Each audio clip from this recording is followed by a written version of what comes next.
Good afternoon. I want to welcome everybody to coming out today. The intent of my presence here today is to give a brief statement. After my statement is over, I will try to answer a few questions.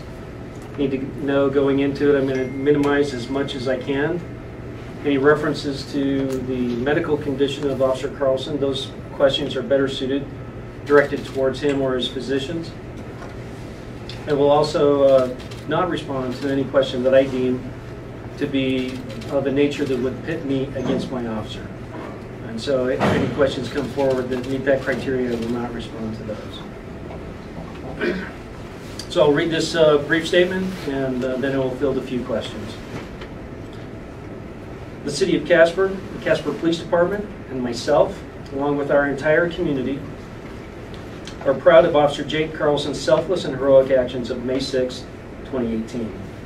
To date, Officer Carlson's survival, his will to live, and his rapid recovery have been nothing short of miraculous and an inspiration to all in our community who have watched his quiet strength overcome significant physical hurdles. Throughout this process, the entire Casper Police Department and I, as the leader of this professional department, have been steadfastly dedicated to seeing Jake fully recover, and we have been uniformly working diligently to facilitate his return to a meaningful, long-lasting, and satisfying career with the Casper Police Department. After consultation with Officer Carlson, and in belief that his release to duty was imminent, I had anticipated releasing him from administrative leave, and even offered a memorandum as such. This release from administrative leave was drafted while awaiting what was perceived to be a forthcoming release for modified duty, which release was later received by the City of Casper yesterday. He will remain on administrative leave until such time as that release takes effect. Currently, Officer Carlson has not yet been released to a limited duty status. As such, Officer Carlson remains at this time on administrative leave. Officer Carlson's well-being, his health, his recovery, and his ongoing career remains at the forefront of our responsibilities and our priorities.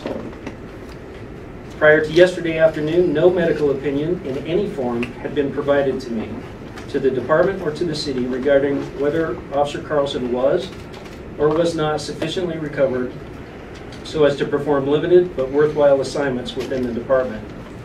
At every step of this journey, I was acting upon the information provided to me, and always in concert with what I believe to be Officer Carlson's long-term best interests, and in consultation with Officer Carlson with my perception of what his wishes were. Along the way, it is imperative to me that I have failed to clearly communicate with Officer Carlson regarding the purpose of administrative leave, or in a manner effective enough so as to fully understand his goals or apprehensions. I look forward to and welcome an increased level of communication with Officer Carlson regarding opportunities within the department and his ongoing recovery. As has been the case since the fateful events of May 6, 2018, I will continue to work with Jake as his recovery continues. It always has been, and remains to this day, my stated intent of helping Officer Carlson return to meaningful service on behalf of the citizens of Casper, or to support him in taking whatever path he chooses. My commitment and responsibility to Officer Carlson has never wavered or diminished. With that, I would accept any questions.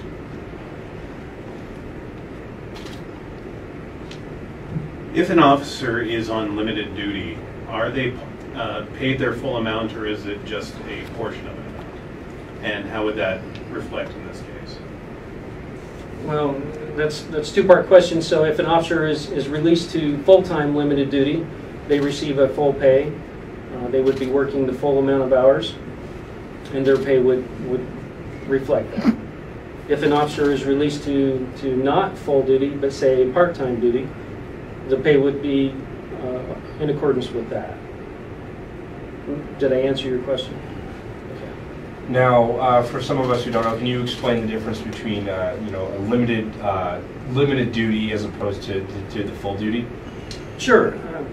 Absolutely. The police department has a multitude of positions within its structure.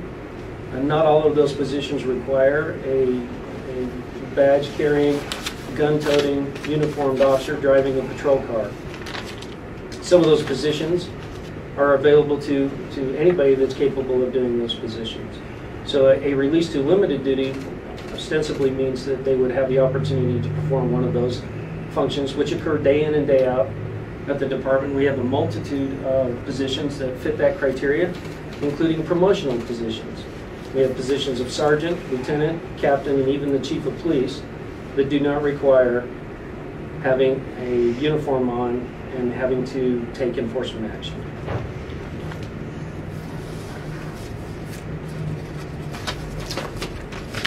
All right, thanks for coming in today. I appreciate everybody's response and patience as we continue to work together to see Officer Carlson return to a full state of recovery. Thank you.